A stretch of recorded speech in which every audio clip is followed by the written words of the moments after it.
Alright guys, welcome to the Talking Stick, episode number 28. Oh wow. This is where we're at now. Episode 28 of the Talking Stick.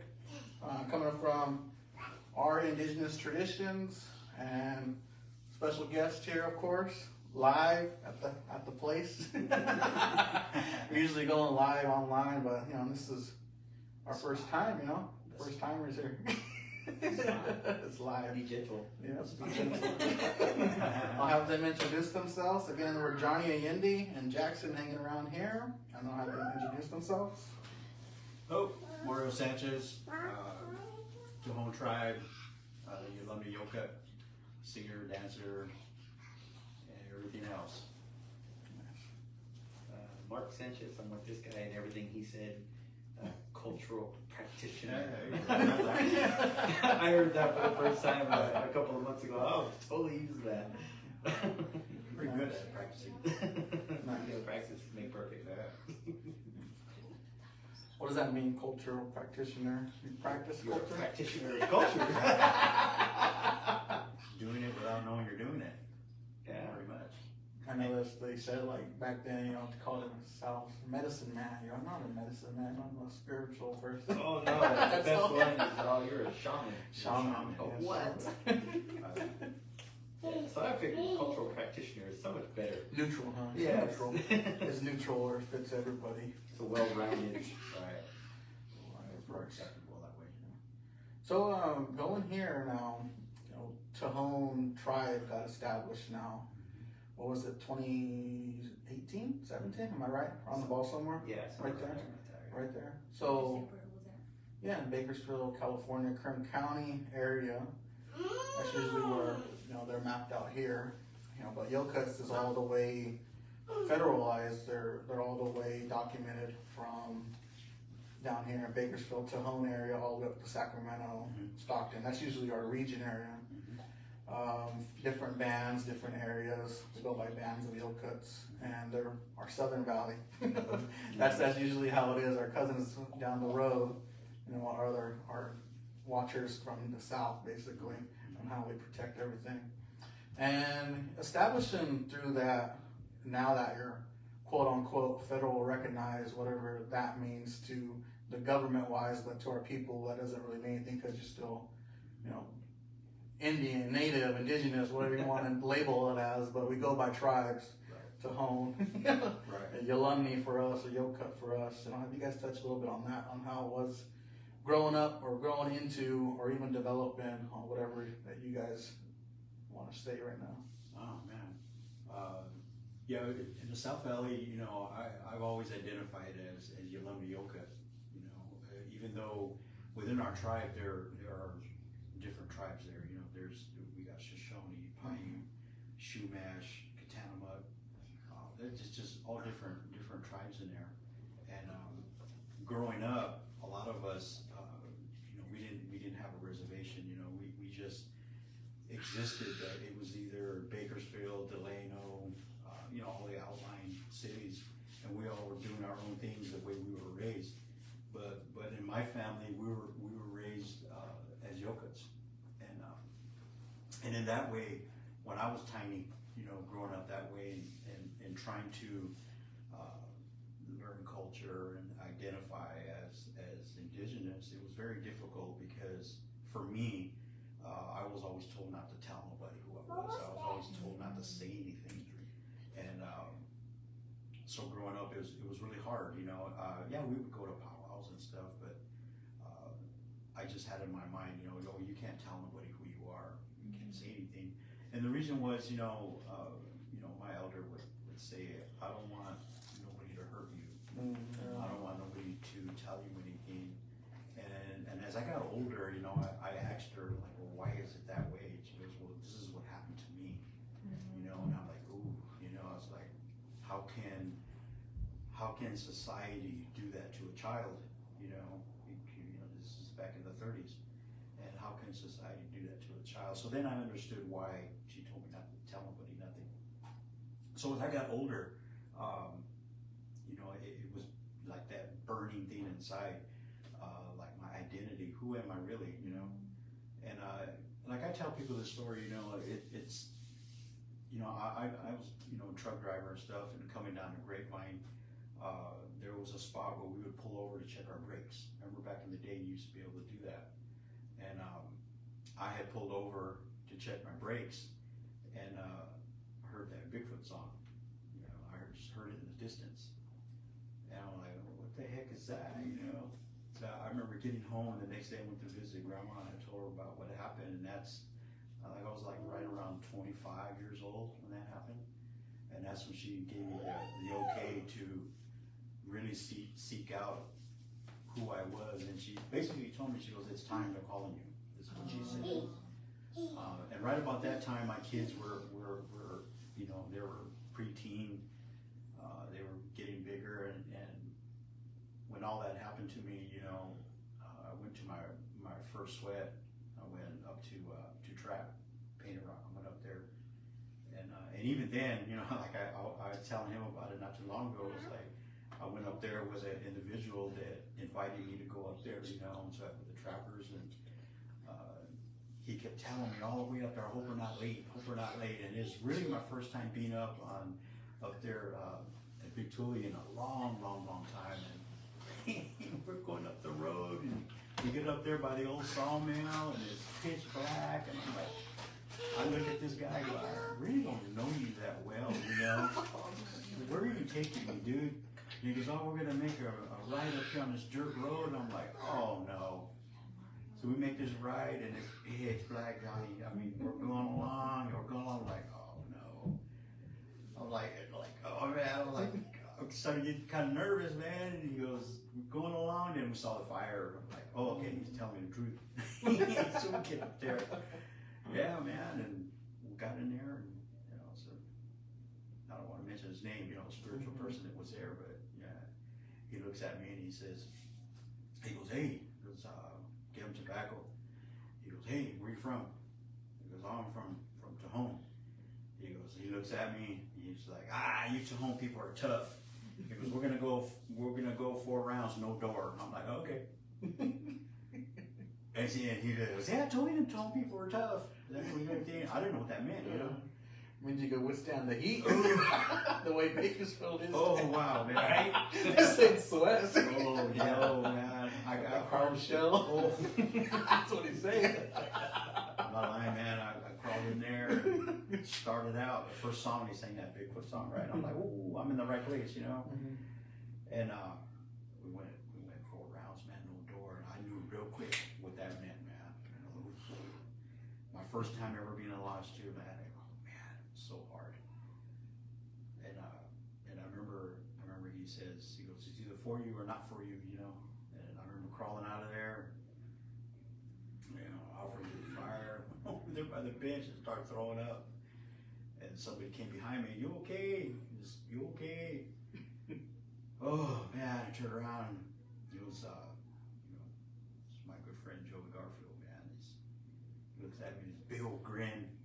Shiny teeth, shiny teeth. And he looks at me and he goes, that's all that McDonald's, that's all them hamburgers you've been eating, and all that white man's medicine. He goes, and he looks at me, he goes, now look at the world with your Indian eyes. And I'm like, okay. So that's what started it all for me. It really started for me, and I came home and I started sharing it with my kids. I got four children, and my oldest daughter didn't want really nothing to do with it. My other son, kind of, sort of. My daughter Christina, she's disabled, so she didn't really understand. But this guy, he, wherever I went, he was right there with me, And once I went to that first lodge, and I kind of, we talked about it, and it was like an awakening, not only for me but for my family. We have direction, where we're going to go. And at that time, it wasn't so much powwowing and drumming and all that jazz. It was none of that, man. It was more finding out who we are, as people, And, again, we have a really, very large family, a lot of cousins, but like I said, everybody identified with how they wanted to live their life, We got cousins over here to the east that identify with that Paiute, and then way west, they're the Shumash, and some here, they're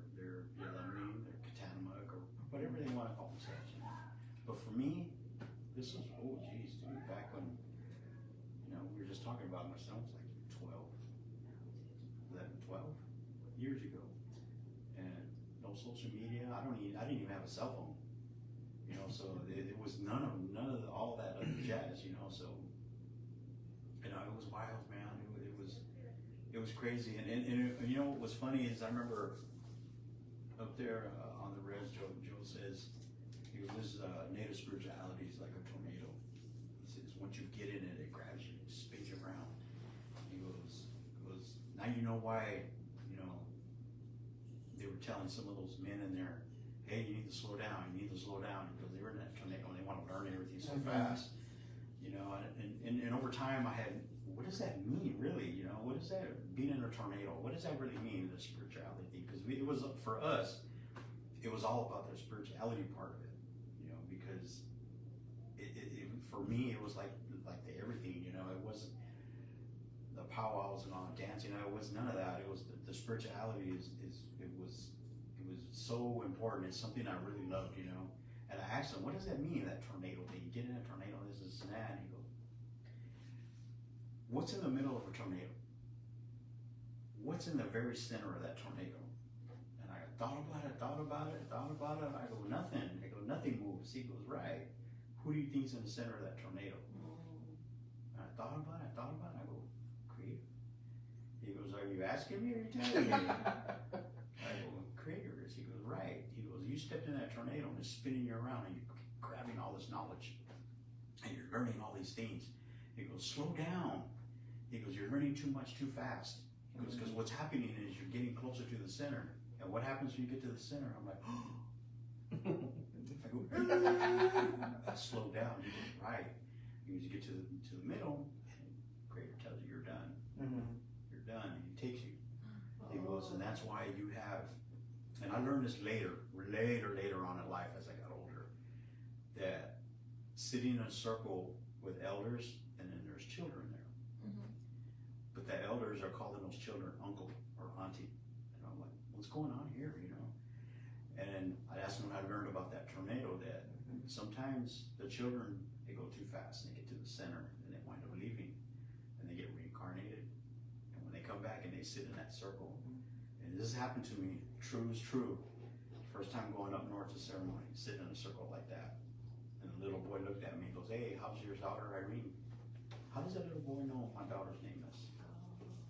You know, and that made me a believer real quick, you know. So yeah, I mean, for us, you know, we in the spirituality whole thing, we identify as Yowlumni Yokuts, South Valley Yokuts, you know, and we are the gatekeepers on the South End, you know.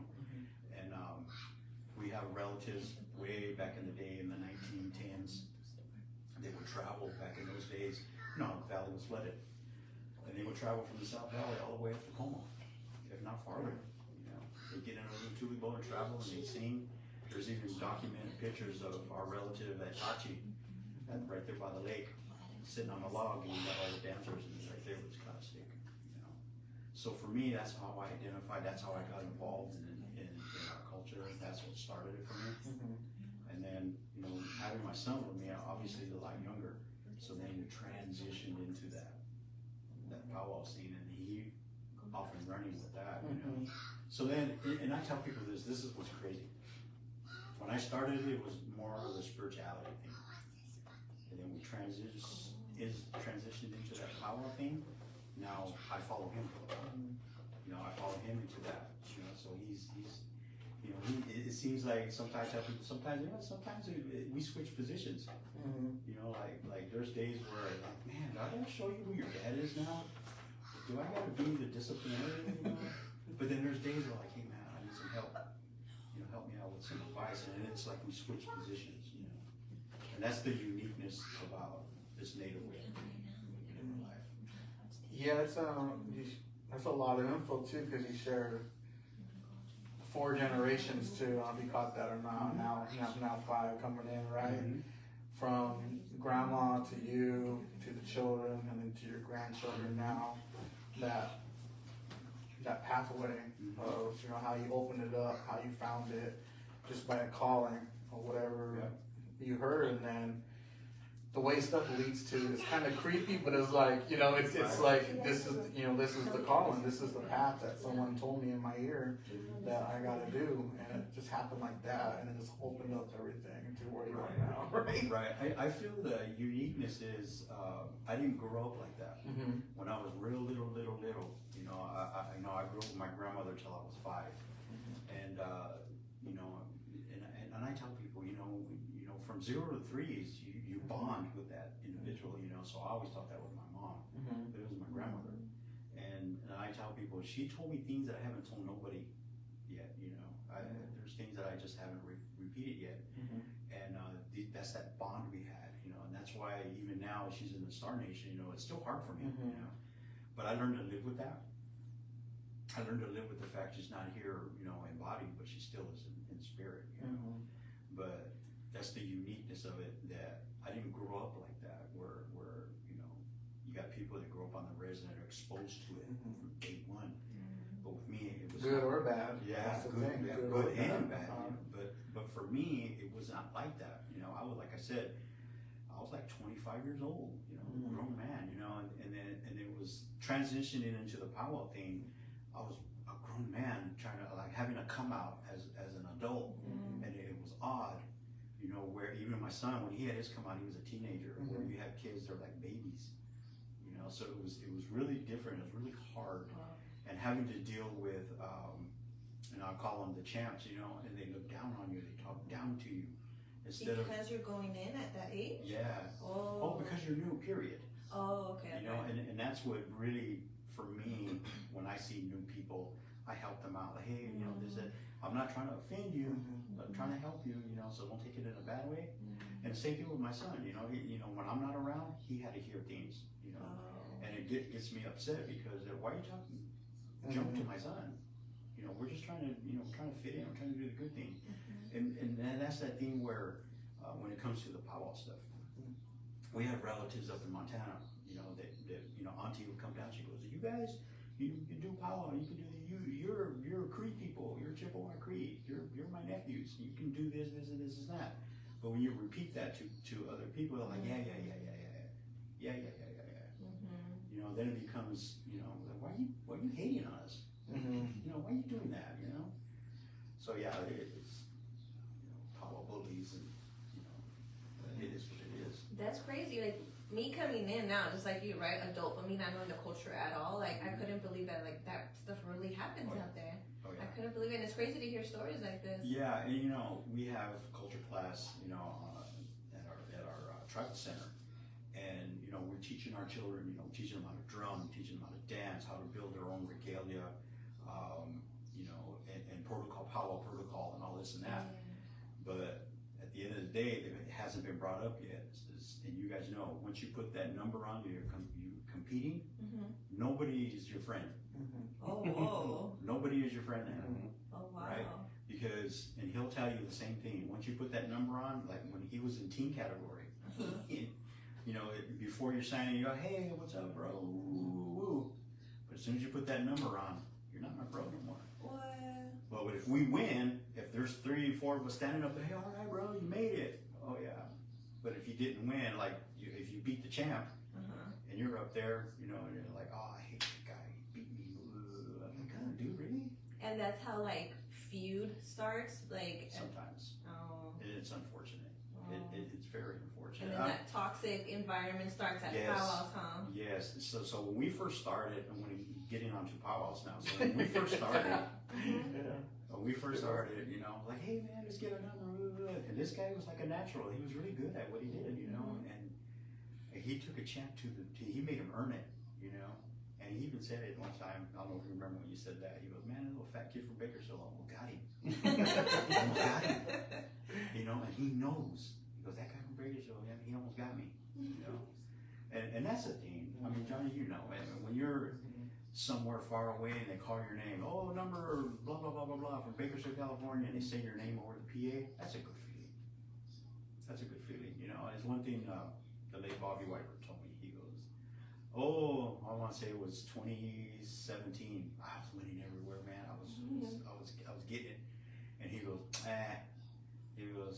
you're just a local champ. He goes, unless you go out of state, and win. He goes, yeah, maybe. I'm like, all right, no, all right. So he was MC in Parker, Arizona. So I followed him over there, and he looks at me. He kind of shakes his hand. He goes, we'll see what happens. I was like, all right. So a golden age is like Tiny Tots because they combine us all, Oh. So I competed and I did all right. And when they started announcing the winners, I took fourth. And he looks at me, and goes, I guess.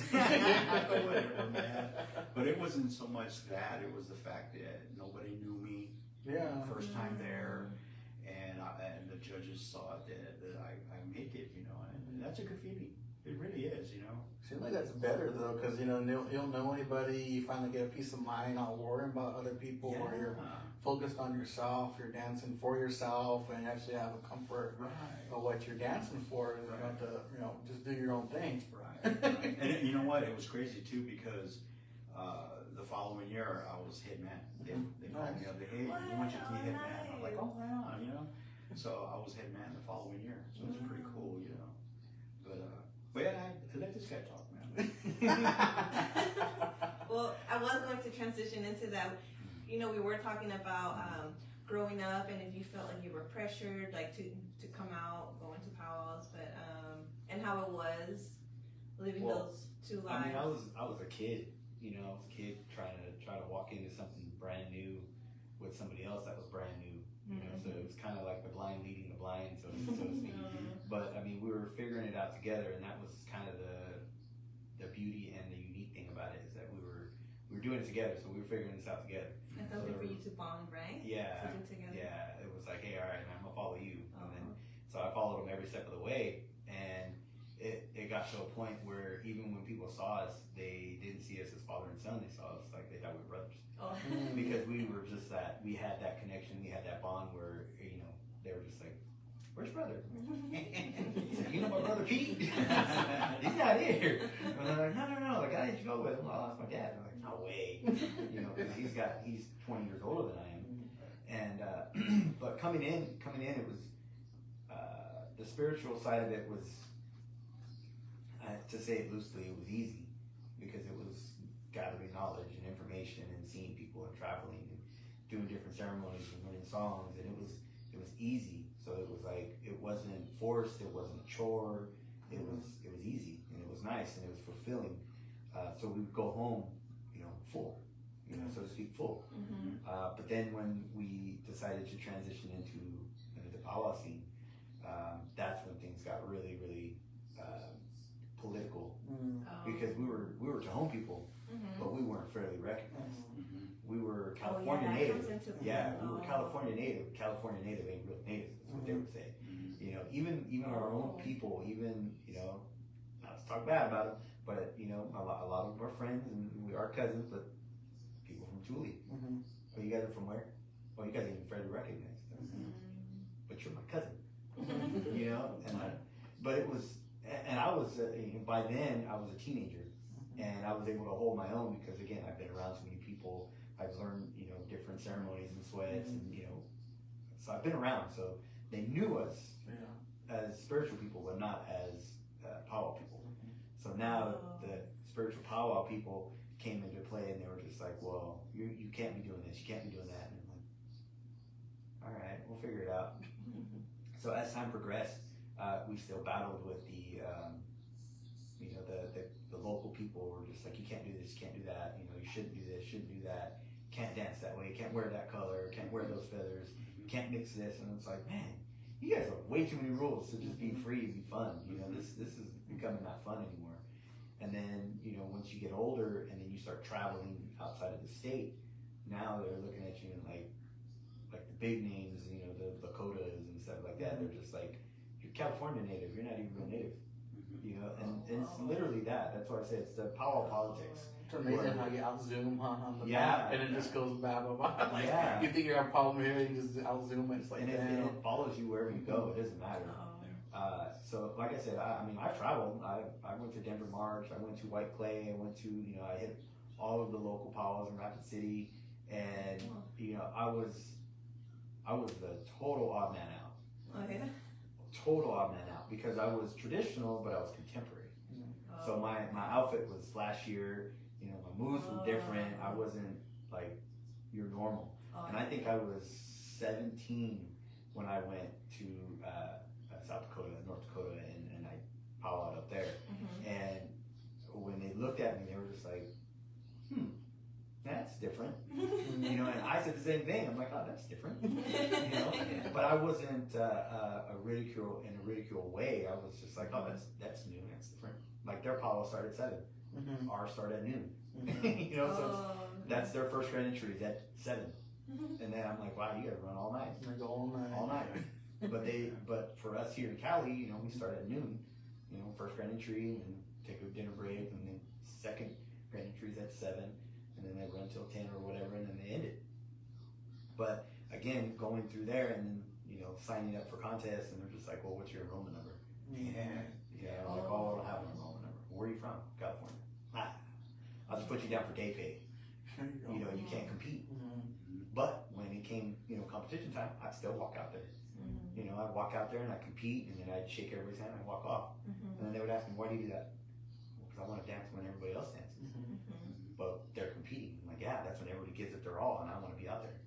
Because I want to prove that I can give it my all too, and I can hang with them.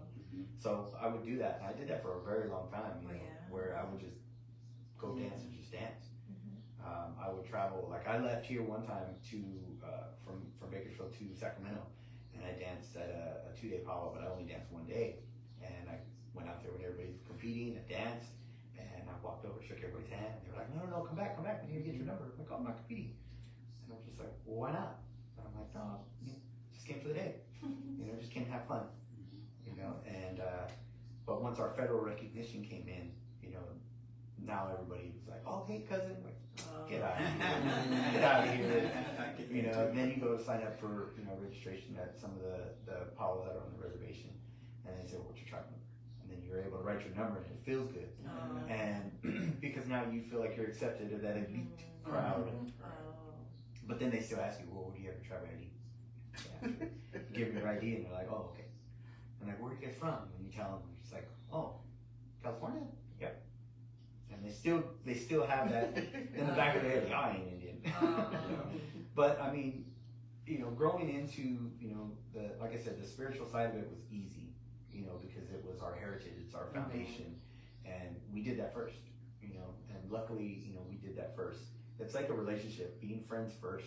You know, I think that my dad and me have that, where we're father and son at the beginning, you know, but then once we got into the spiritual side of it, we became friends. And because we had nobody, it was just us to rely on one another. So it's like, if he had a hard time, then I'm like, all right, well, I'm okay, you know, what's going on? You know, but if I had a hard time, you know, bam, you know, and then we would lean on each other. So it became like a friendship, a solid foundation.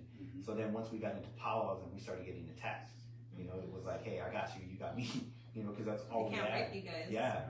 And I think that even to this day, you know, we still have that that solid foundation that whenever we're together, people know that, oh man, here they are. You know, but when we're separated, people still know that we can hold our own because we've been doing this for so long and been so many places and experienced so many things that we can hold our own. But again, it's like we were talking earlier that when I was like 11 and 12 and we started this walk, and you know, this walk down that road, the spiritual side, we kept it private because that was just for us. Yeah, you're supposed to, right? You know, it's private. You don't go out and tell everybody, oh yeah, I'm doing this, because a lot of people outside of being Native don't understand that. But once we dabbled into, you know, stuck our foot into that powwow pond, and we didn't jump into dancing right away, we jumped into singing because it was really close to, you know, ceremonies. Because our California songs and stuff like that, so it became a little bit easier to get into powwow singing. So we did that first, and even that was still a shaky because you got to be accepted. People got to go into the drum. Yeah, you got to be invited to the drum. You can't just be like, I want to start a drum. I'm like, okay, now what? You know, now you got to get songs. Now you got to get permission to sing those songs. Now you got to know the words to those songs. You got to, you know, are you singing them right? It just became a whole other set of politics. So once we got into that, and it was still that, you know, hierarchy of well, who are you? Where'd you come from? How long have you been doing this? Mm-hmm. Like, give me your credentials. Just a different area. Yeah, it was again, it was power politics. Mm-hmm. And then once we got into the singing, it was like, okay, and then we had a little train wreck happen with the singing, and we're like, well, what are we gonna do now? Mm-hmm. And then that's when Pop was like, well, let's start dancing. All right, well, what are we gonna do? Well, what are we gonna dance? Mm-hmm. And I was following him at this point. I was like, okay, you take the first step, I got you. Whatever it is, I got it. So then he started dancing, and I was just like, oh yeah, I like that. And then we started watching videos, and we started seeing people. And I was like, oh, okay. It's like, yeah, I could do that. So then I jumped in with him, and then we just paved our own way. It really felt like we were paving the way for ourselves, because there was nobody in Bakersfield. Mm-hmm. Nobody in Bakersfield that was doing it. You know, there was a group here that was singing, but nobody was dancing. Nobody was doing that. So when we did it, it was just like, whoo, uncharted territory. But again, because we were California native and not, recognized, not even so much recognized, but because we were California native and not out of state native, one of the big name natives, that it was like, well, who gave you the right to dance in Northern? Like now there's no whole other politics of dancing. Well, who gave you the right to do that? Why are you wearing that? So. But that brings me to current times now, where I'm teaching a class on, teaching the boys native dancing, Northern traditional, and that's the first thing I told them is, what does that mean? What does that mean? Pointing at their outfit, tell me a story about this. Why do you wear this? And how come this? And they're just looking at me like, I'm not yelling at you. I'm preparing you, because you can't just wear something to wear it. It's like your shirt. You got your lightning bolt with your medicine one there. What does it mean to you? Why do you wear that? Because some people, they're going to look at that and go, are you Yoka? What's the lightning bolt mean? But it's like, everything has a purpose. So I teach these kids, like, hey, I'm getting you ready now. That way when you walk out there, there's not some, powwow policeman coming up to you and telling you, what does that wear? What do you wear that? And what color does that represent? And it's like, because they're out there. Regardless, there's powwow people out there that feel like they've been appointed to go out there and question, what kids are doing, what teens are doing, what men are doing, and it's like, it's happened. And it's with good reason why I do that, is because it's happened to us. Growing into the culture, into dancing our style, we were really put to the test of why this, why that, why this, why that, how come this, and it was just like hit after hit after hit. They would do it like they would catch me by myself, and then they would question me, and then I'd have to go to my dad and be like, dang man, I can't even go dance at a powwow with our own cousins, without our own cousins coming after me and asking me this and asking me that. And I was like, man, I'll already take my stuff off. Just go meet him in the parking lot. I was going to say, not to take it off, but to go, get powwow dirty in the parking lot. Yeah, and it was I've never been to a powwow where I felt like I just don't feel welcome here and take it off. If I didn't feel welcome, I knew that I didn't feel welcome, I'd still dance anyway. Because I've always had that mentality of killing with kindness. Like, hey, you're not going to break me. That's what I was going to ask you. I was like, have you ever felt like you didn't want to do it, or like you wanted not to dance, or because there's always all these things stopping you. It got to a point, in a younger age. In my teens, no, I always wanted to dance. Every weekend we were somewhere. Every weekend, I always wanted to dance, and that was I found a strong bond, strong love of being out there, and I loved it, and it was fun, and I always wanted to dance. When I was a teen, I loved it. But once I got older, I started to see things differently. Once I broke out of teens and jumped into the men's category, I noticed a lot of that just people hate just to hate. Well, they were watching you, right? That's the thing. They were watching you. Yeah. And now that you're older in their category, now you're like, yeah, they see it. They already know. It's like when they lower or they raise the golden age, and then he's stuck dancing against the men category. Not all powwows have it, but some have it where they have the junior men's and the senior men's, and then they have golden age. Well, sometimes they just have men's traditional and golden age, and they raise the age limit for the golden age to like 65, 55, and he's just like, oh man. Yeah. And I'm like, when I was like, I was like 19, 20. He's I was- comparing other I was- dances. I was 19, 20, and I was dancing against them, and it was like I felt like I was in In your a prime. good stride. No, I was well before my prime. I was still young, so like I dominated in my teens. In my teens, I was just everywhere, and I had fun, and I had stamina, and my outfit was good. And once I broke into the men's category, now it was a whole nother level. So I had to step it up even harder. You know, outfit had to be better, feathers had to be tight. You know, everything had to be done, like down to full face paint, like everything. So once I started dancing in the men's category, I started noticing that you had to really be separate. Now there was none of this, you know, camaraderie. It was you're there to compete. You're my competitor. So when me and him danced against each other at bigger powwows, we would go on opposite ends of the arena. You know, because he's still my dad. At the end of the day, he's still my dad. But in the arena, now we're competitors. Now we're like gladiators. You know. But in reality, that's a harsh reality we live in. Is, you know, when you compete, you're competing. You're competing to be the best. So you give it all you got, and that was a hard thing for me because he's my dad. Yeah. You know, and that's why I said when we compete against each other, we're always at the other end.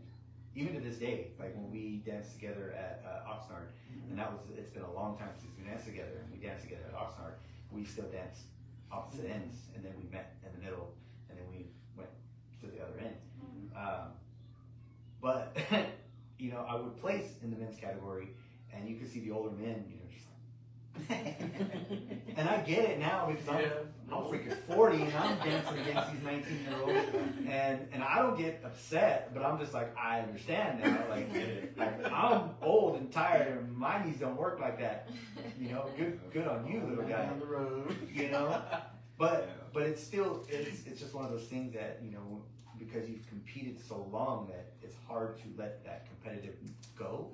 So like I'm gonna make you work for it. You know, I feel like I think we both feel like we've reached a level that, like, it doesn't take much for me to make you work for it now. Like but again, you know, taking it back, you know, there were times where I was just like, I don't feel like dancing anymore. You know, and it just got hard because, again, the people just naysaying, and you get tired of why does he always win? Or why is he here? And it's like, you know what? I just won't be here.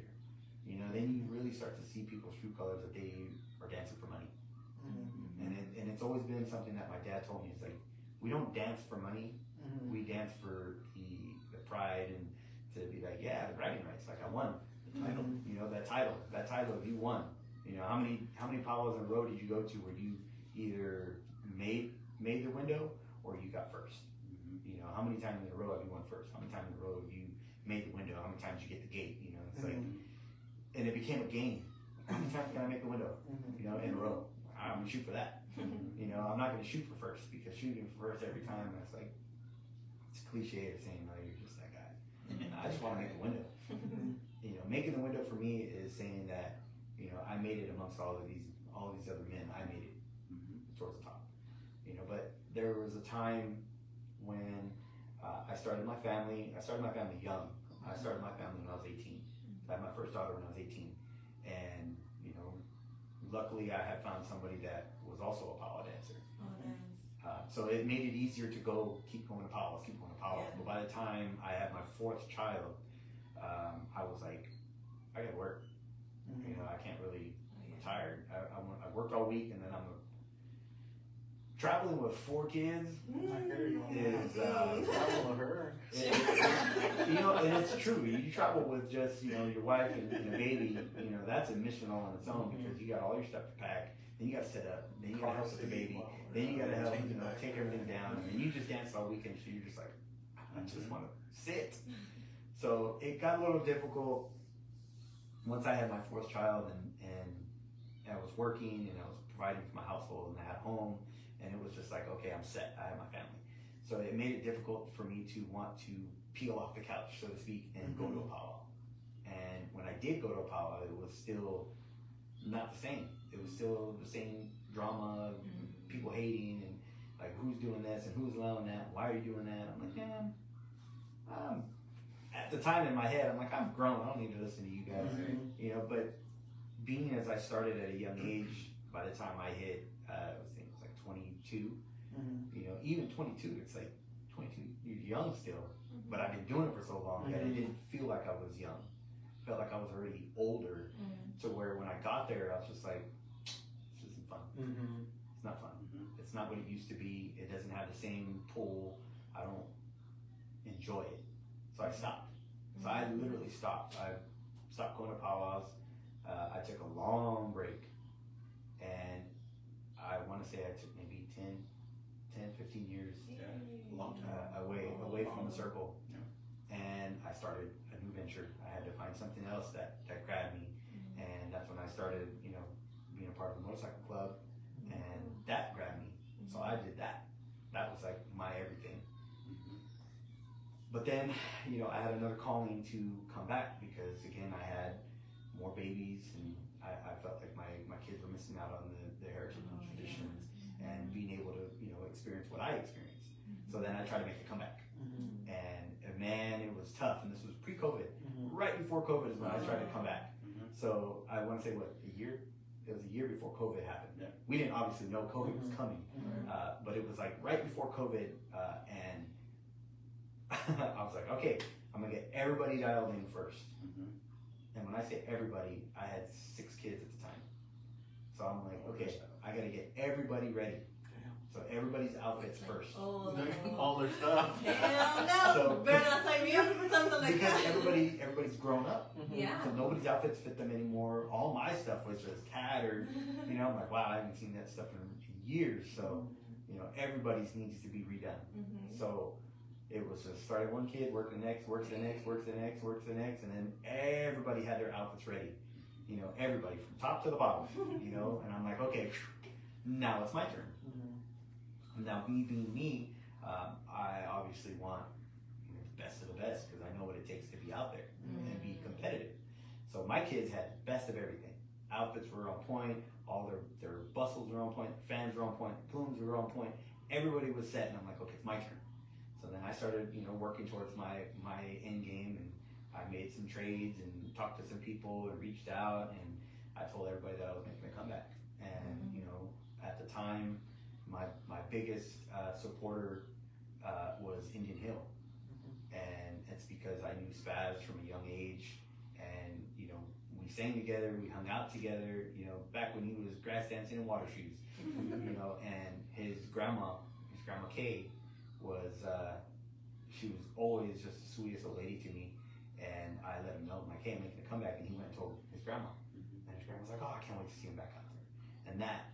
For some reason, that made me say, okay, I'm going to push even harder to get my stuff together. And I got my stuff together, and I was super awkward, super nervous, stiff. You know, I had to, but me and my daughter Crystal, I was like, hey man, I got to have some gas in the tank. I can't just, you know, just get out there and flop. So we would run, you know, in this Bakersfield heat, we would run 3 miles, 2 miles, you know, every day. And it got us both whipped into shape. And so when it was time to make our step back out, it was like, okay, I have the stamina, but it's different. Yeah. You know, I have a fresh outfit, you know, never danced in it, just put it on inside the house just to make sure that it fit. And it was just like, is it going to sustain? Yeah. Like, how's this going to hold up? Like, I know what my other stuff can do. What is this stuff going to do? And luckily, I had one of the best, you know, outfit makers, you know, I would say in the planet. He made my stuff, and it was he made it. My cousin Steve from Southern California, he made it, and he definitely, man, he pulled all the stops, and he made me the most beautiful outfits I've ever seen. And when I say outfits, I think I have 6, I think. And it was because, again, I was like, I need multiple outfits, because if I need to change 2 times a day, and he's just like, okay, you know, he even thought that's a little much, but all right, it's you. So he made me, I think, a total of 6 outfits, you know, Pre-COVID? In that one time? Or just like Yeah, he made them. I wanted all my stuff before I even stepped out. You know, because that's something that even when we go to ceremony, they say if you don't have everything, you ain't ready. Oh, okay. So I wanted everything. I want everything now before I even walk out there. Because if something happens to this one, I need another one. Oh, okay. So that's you always got to be ready. Mm-hmm. You know, that's something. Another thing, if you're always ready, you never have to get ready. So you know, once I got everything together, it was getting out of that awkward, you know, shaking off the 15-year rust. And my first follow back was freaking Thule, and I was like dying because it was hot. All my stuff on, I never wore it. Plus the holes. Plus the holes. That's the worst. And it was definitely a gut punch. Like, all right, man, you're a lot older now. You know, your style isn't what it used to be. You know, you need to. You can't move like you used to, right? Get so comfortable. You have to, like, 15-year. You got kids running in at you. Your kids running in at you. Yeah. Oh, So yeah, you can't fully focus on it. no, Your you're mentality trying to changes. figure it out. You're just trying to break back into your style. And you're just like, all right, this isn't that. I'm no longer him anymore. I'm this one now. So now figure it out. So I knocked off the rust at the Thule powwow. I'm like, all right, well, that was cool. It was rough, but it was all right. And then I rolled in the next one. And then I rolled in the next one. So my next one, so my first one was Thule. My second one was Tachi? No, Tachi was first, and then Thule, and then Chansey.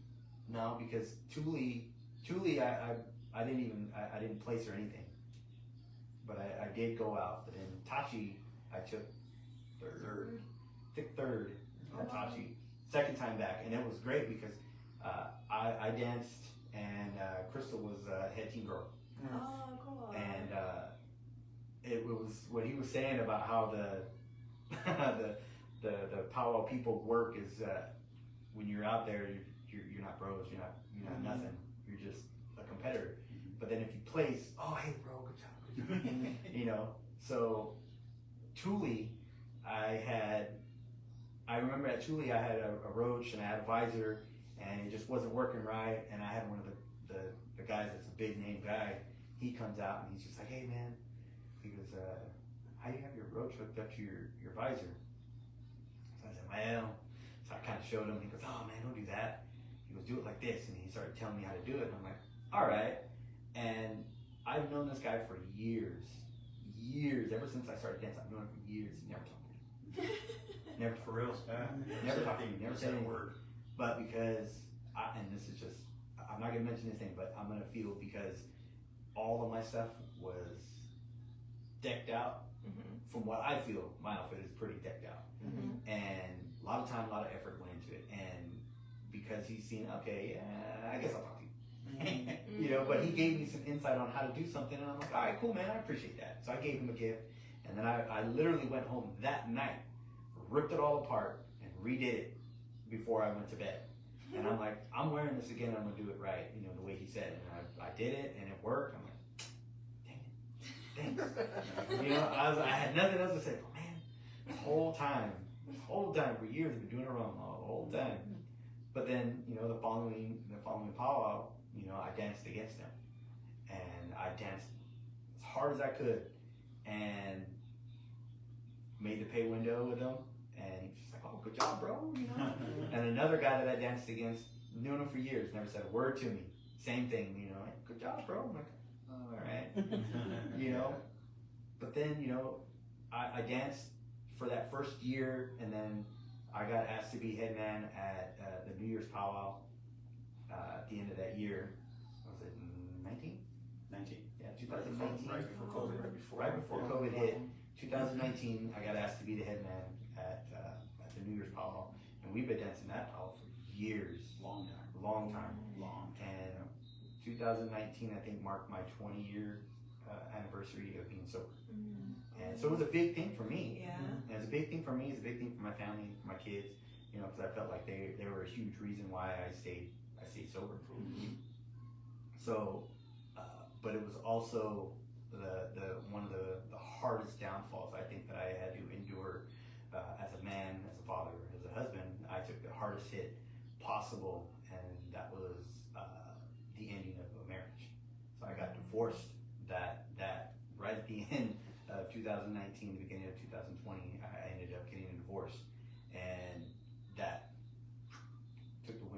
sale. And I said, nope. So I rolled everything up, put it in the suitcase, and walked away from it again. And it took it took a really hard hit on me and my family, on everybody around me. You know, they were just like, what happened? You're doing so well. It obviously wasn't time yet. You know, because I pushed so hard, you know, to make that year to come back. It took me a year to come back, you know, preparing for a whole year to come back. And then when I finally came back, it was just like nonstop. You know, once the train took off, you know, I grabbed my kids, threw them in the car, and said, let's go. We packed our outfits and we took off. And my ex at the time, it wasn't her thing. You know, and that's what she said. It's not my thing. It's like, okay, no worries, then I'm just gonna take them. It's our thing. Yeah. You know, so I packed the kids up and away we went.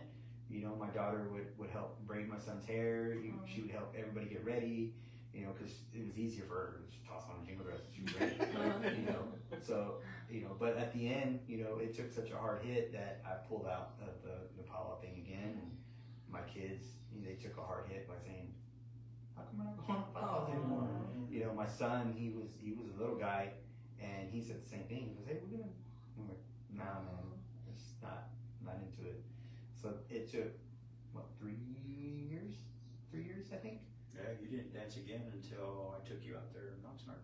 It took every bit of 3 years to like, okay, I'll try again. You know, and now currently, I have my 4 daughters, my two little ones, and then now I have a little son. So now I have 5 daughters, 2 boys, and and this time around, I'm doing something different. No, it's not gonna happen. Dude, this time around, I'm doing something different where before I focused on everybody. You know, I focused on working on everybody first and then put myself last. And I feel like that was probably the wrong move. That I needed to work on me first. You know, I need to be strong. I need to be able to not be so easy to give up this time around. Whereas I was real easy to just say, you know what, screw this. I'm gonna walk away from it. You know, it scared me and it was too hard and I can't. So I walk away. So now this time around, I step back in first to A, set the example, B, to be stronger as you know, you feel as a man, you feel like you have to be able to lead your family. You know, and I feel like this time around, I need to be the one to step out first before I bring my family with me. Like I have to make sure that the water is okay for them to get back in it. So now that I've slowly started to make that transition and come back, you know, I'm doing things differently. Where now I'm like, okay, there's not going to be anything that's going to stop me or derail me this time. So just get out there, go have fun. So I went out to Oxnard. You know, my dad said, hey, I'm heading out up here. You know, I'm gonna have a special. I want you to be here. And man, let me tell you, trying to get my kids together, trying to get the baby together, trying to get the outfit together, and I'm just like, come on, we're gonna be late. You know, and being with my dad back then, it was like, get your shit ready the day before. This is your time. You know, get it ready the night before. That way tomorrow morning, I'm packing and we're going. If you're tired, sleep in the bed. You know, so I did the same. I had the same mentality of like, hey, we got time management. You know, so I tell my kids like, hey, we're leaving at this time. If you guys are tired, you can sleep in the car. You know, so I'm packing all my stuff in the middle of the night, and they're just like, what are you doing? For the first time. Yeah. I'm like, I don't want to yell at them. I'm just like, I'm preparing for tomorrow, and they're just like, oh, okay. So I get everything ready, get all the stuff packed, and then I don't want to. Different day and age. Back then, you know, we were able to pack the van, you know, the night before that we just wake up and go. Yeah. You know, now it's like, I don't want to pack nothing in no car just in case somebody breaks in, you know, you lose all your stuff. You know, it's a different day and age. Yeah. So now, I get up super early anyway because of work. So I wake up, I go outside, start packing everything, get the coffee going, get everything going. I'm like, all right. So I'm like ready to go by like 7 and everybody's still snoring. I'm like, I guess I'll drink another cup of coffee. So then I get everybody together and we go out there and we're still a little bit late, you know, obviously, but we get there, and I already know that it takes almost an hour to get ready. Absolutely. You know, Yeah. an hour. No matter You how know, it's fast. pushing me. Come on, we gotta grand entries at this time. Yeah. I'm like, we got time. You guys know I we got a don't. bustle on right. I got all this stuff to do. It's an hour. It's an hour. I time it. I'm I like, went there's to no grass. way It was how just fast. like bam. I was Yeah. Oh yeah. But when it comes to us, it's like you can time it. You can be fast as you want. Hour. An hour. Damn it. Whoa. So, you know, we get out there and it's like, I'm like, okay, all right. And I have, you know, a couple of my kids with me and I have my little one with me and it's like, okay, all right, you know, but then there's still some people around the arena that are just like, you know, looking like, what's he doing here? Oh. And it was one of my first ones back. So it was like, yeah, and when I did make my comeback, I think I danced in LA maybe once. I danced in LA once with my new stuff. The rest of the time I stayed north.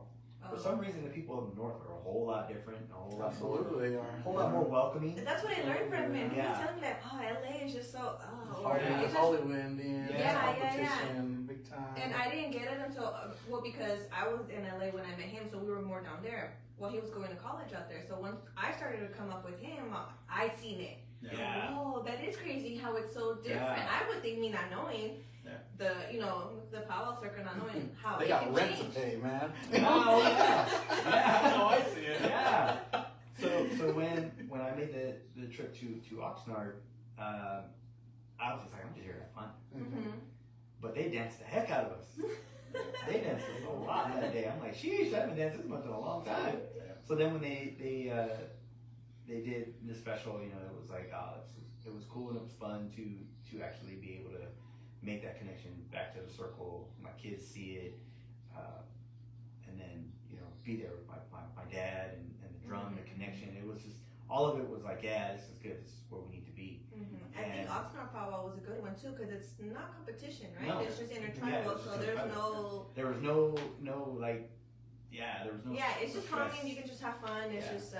just But have a good man, time. the way they stretch those songs, and I was like 5-7 push-ups, and Sheesh. I'm just like, damn, you're being punished out there now. That's what you said, That's huh? what they say. That's They what were they getting call you it. to They dance? danced a Yeah. lot. They They danced us a lot. I'm like, do they not know any more songs, or what's going on? Right? They just That's wanna all I'm make like, it last. okay, yeah. So then when the CCAP powwow was happening, I had knew about it, and I was just like still a little leery about it. I had heard about it, and I was just like, I was like, all right, man.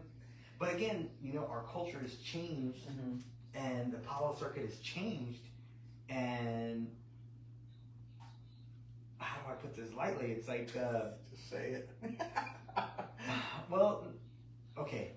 So I asked a question to some of my cousins down south about the Two-Spirited.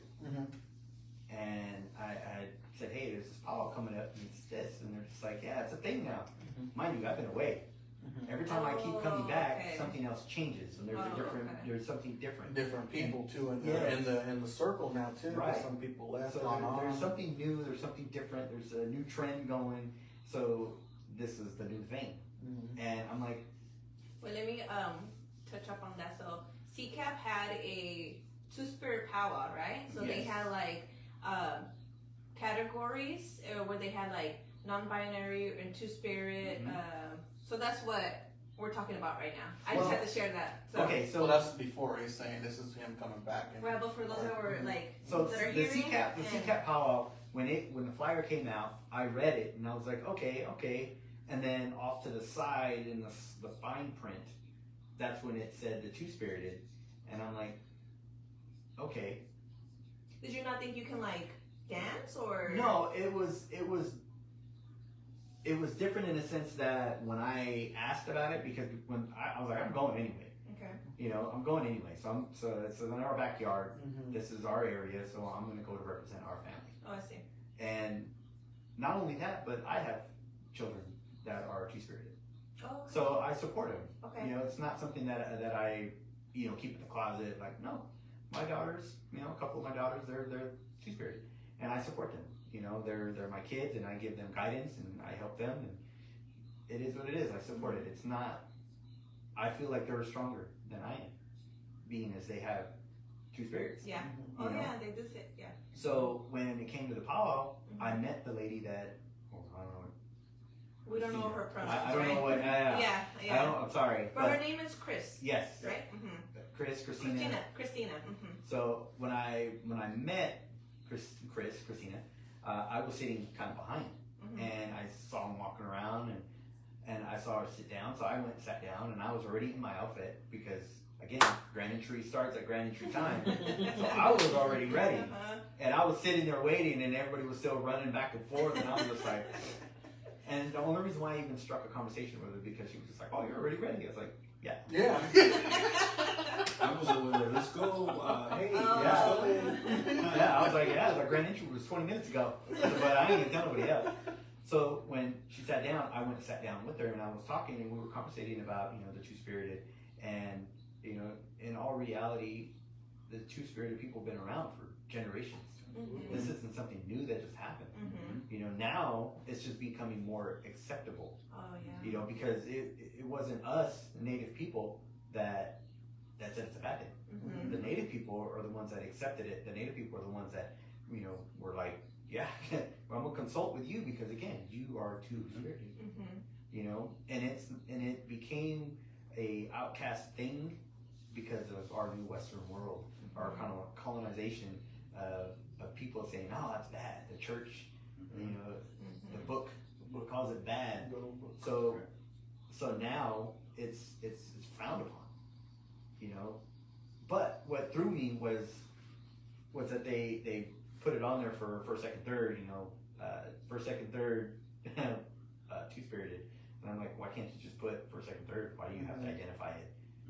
So I had the conversation with her, and I said, hey, how come you guys had to put that? I was like, why didn't you just say all two-spiriteds are welcome? Welcome them instead of pointing them out. I was like, I feel like that was a little bit more derogatory than just saying, this is for all of us. Oh. And she was just like, I didn't think about it that way. I didn't think about that either. When I seen it, I was like, okay, that's pretty cool. They're opening it up for everybody. But it's like, why are you gonna call me out? I looked at it that way. Well, there was already people like that in the circle already. And we already know, who they are. Okay. And they're already there, and we're like, oh, what's up? Oh, wow. And then that what he's saying is like, oh, yeah. Okay. So like my daughter, I showed her the flyer, and she's she's two-spirited, so I showed her the flyer, and she was just like, she just didn't say anything. I was like, can I have an opinion?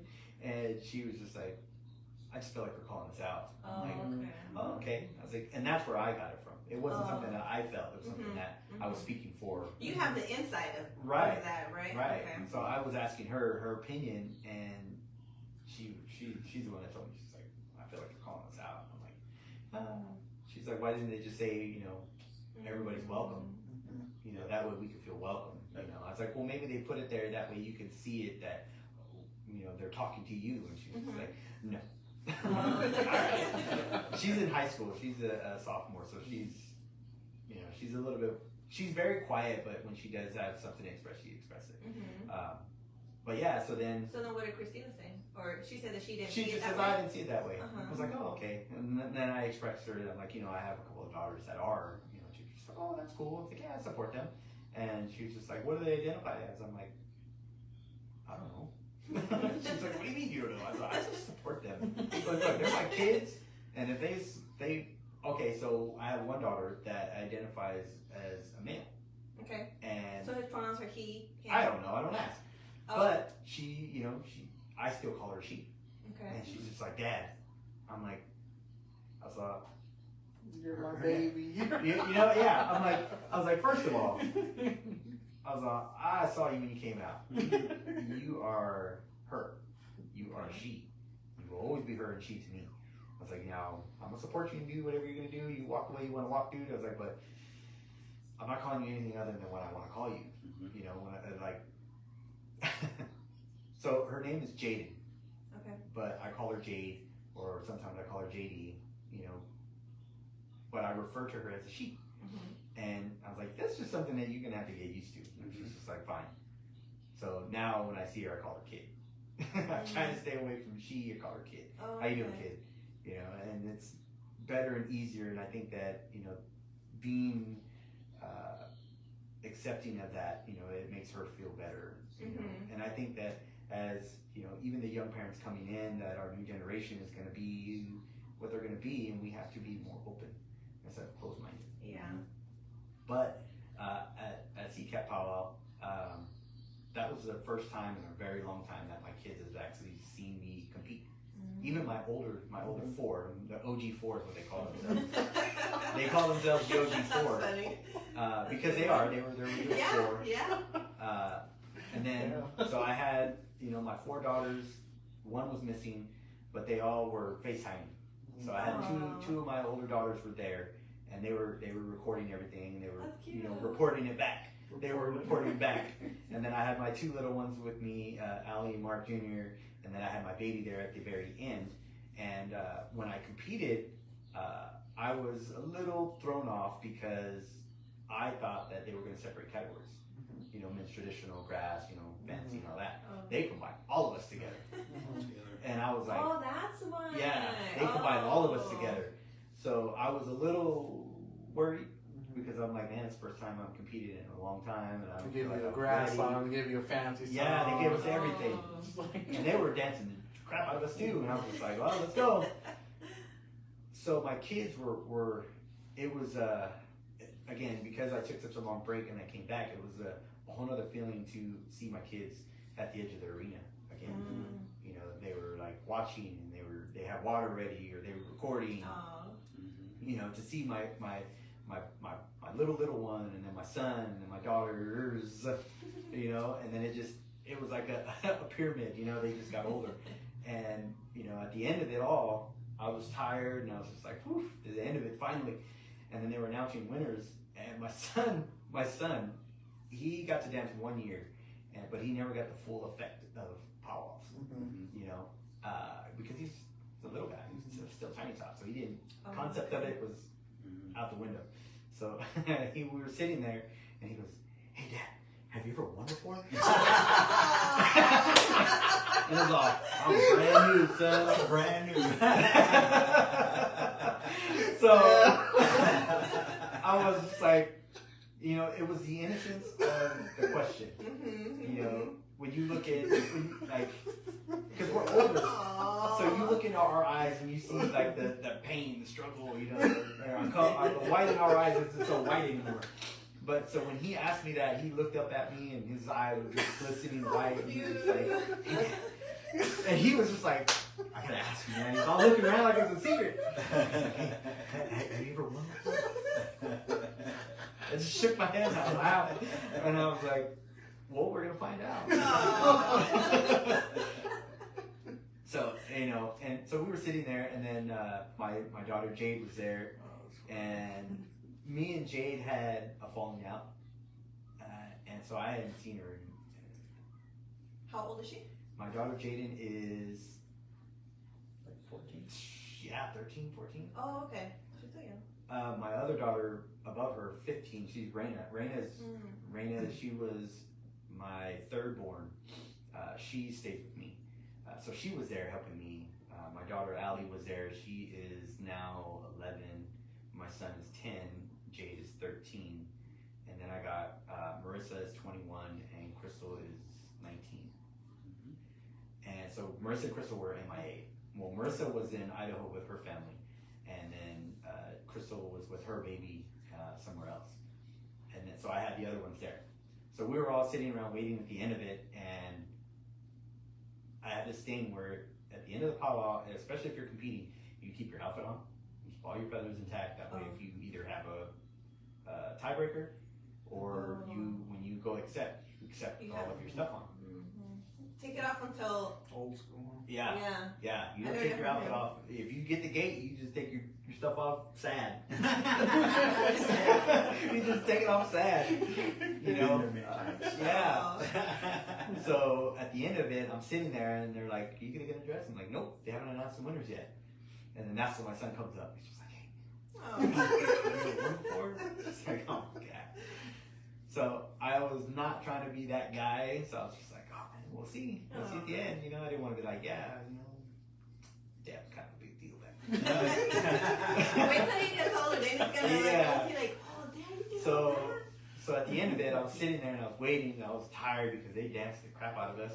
So I was drinking water and I was just kind of hanging out where everybody was at the table and everybody was talking. And all I could think was, win or lose, it doesn't matter. What meant the most was that my kids were at the edge of the arena and they were there to cheer me on. And it was like, man, that was probably a proud dad moment, you know, to see my kids there. But then, you know, all of them were all bunched up at the tables because they were the round tables. So everybody was bunched up on this round table. We were all just kind of talking and hanging out. And then they started announcing winners. So I stood up and I was standing next to my bustle and I was just like nervous, you know. It was just like, man, I haven't had this kind of feeling in a long time. And it made me nervous because we were all combined. So I didn't know what the judges were looking at. Didn't know, you know, you just didn't know. Or if they knew either. Yeah, they didn't know what they were looking at.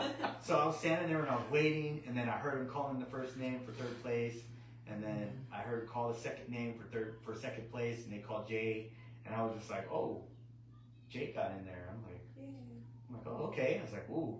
And then the freaking arena director, not the arena, the AC director. He announced his own name, and I was just like, He did. what? And I was like, I was already going, oh, well. Then I was like, wait, that's his name. That's his name. So I was just like, oh, that's his name. I was like, oh, okay. So I was waiting, and then they said my name, and I looked back at my kids, and I was just so proud of them, and they were proud of me, and I was just like, man, that's an even better, you know, for my kids to be like, oh, shit, Dad won. Your boy. Yeah. And then when I accepted and I came back, and he goes, you won. I'm like, I sure did. That's funny. Yeah, it was fun. I think the best part was like, have you ever won before? Just hearing him scream, because I was standing way over there in the middle, and they announced his name, and I hear the kids. Yeah. And again, it's been a very long time since they've been, and it wasn't like a big powwow, but I mean, it was still a powwow. You know, so I'll take the win. I'll take that win. But it was, I took the win as in a sense that my kids were there and they were happy, they were cheering, and it was like, I think for every dad, that's what, you know, that's the end game for us. Is, you know, when your kids see you, you know, at the top of your game, or even, you know, working hard for something and then you achieve it, and then I want to tell my kids the same thing. Like, hey, I want you guys to be better than me always. So now that's why I say I'm doing things a little bit different. Where now I'm teaching a class to the young men to, you know, be able to explain your outfit, be able to dance every single, you know, song that they throw at you. You know, whether it be a sneak up, crow hop, sidestep, you know, slides, the hook slide, you know, all of these different dances that they're going to throw at you. You can dance them and you can explain them. Yeah, and you can explain them. You know, so, and then, you know, kind of giving them another, you know, set the drum. You know, that way you can feel the heartbeat, you know, and not just be out there dancing just to dance. Yeah. Connect to it, right? Yeah. So I tell them, you know, the same thing. The drums. What would you tell them? Because I know it can be very intimidating, especially for those that don't have family members or somewhere to practice, and they're going in there for their first time. Like, what would you tell them or encourage them to? Yeah, be yourself. Be yourself. Be yourself. More than anything, be yourself. There's a lot of ugly people in this world. That's not me one of them. And if they're being met with the questioning or the... If somebody questions you and asks you about something, give them your best answer.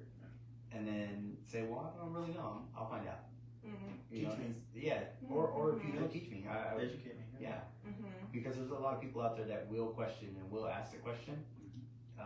Like, to try just to like put you yeah, down or like just try to push you down. make you feel like, no, you don't know your stuff. Or Right. There's a lot of them out there. Even just to test you, because it's happened to me, you know, being grown up.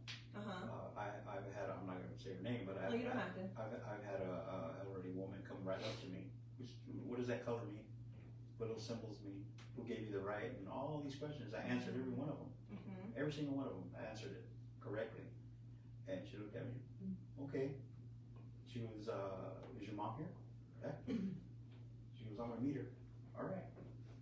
Walking over there to my mom see me walking with this lady. My mom gets up like, oh, we gonna fight or what?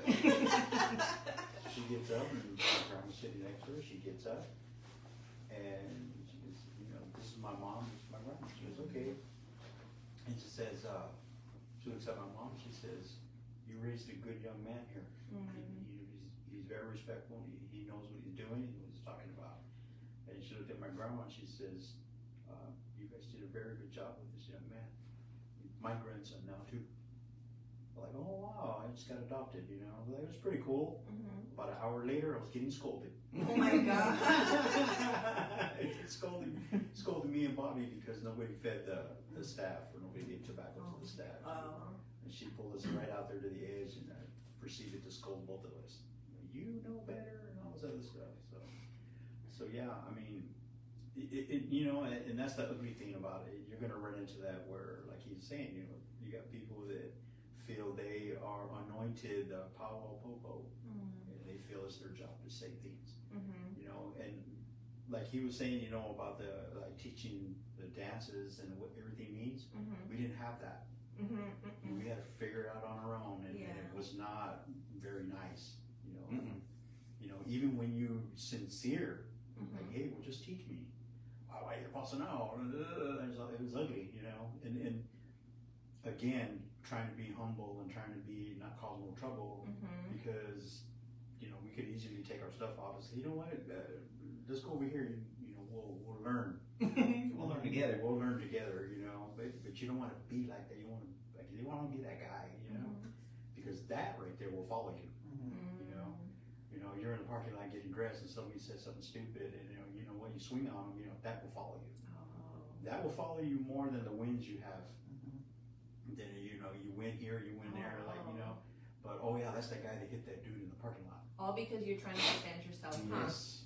Wow. Yes, and that's the ugly part. But you know what? There's a lot of good stuff too that happens. Yeah. There's a lot of good things that happen. But yeah, I mean.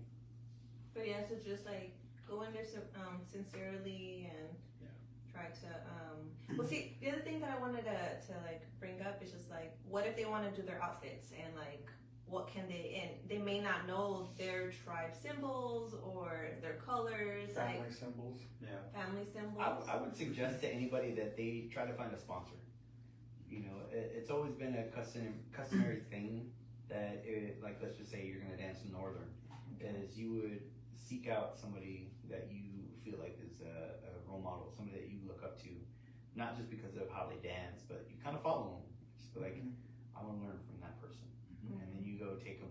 Man, that takes me back to a story where I was dancing without an outfit. I would go out there and I danced without an outfit. That's how bad I wanted it. And I went up to one person that I followed for years, and I said, I want a picture with that guy. This is back when we had that. Yeah. So I went over, God, oh, yeah. man. To this day, I still bring that up. I should know her tonight. Yeah, so we're at the New Year's powwow. Hang on, let him finish the story. I want to hear it. So we were at the New Year's powwow, and I was out there and I was dancing without an outfit, having a good old time, and I'm like, that guy right there. So I grabbed some tobacco, I grabbed a camera, and I'm like, hey, give me tobacco. What do you want? Oh no! So I just want to know if I can take a picture with you. He goes, no. Turns around and walks away, and I'm like, well, all right. So I turn around all defeated, and I walk away, and my dad's like, what happened? I guess we don't. Way over here, I saw it.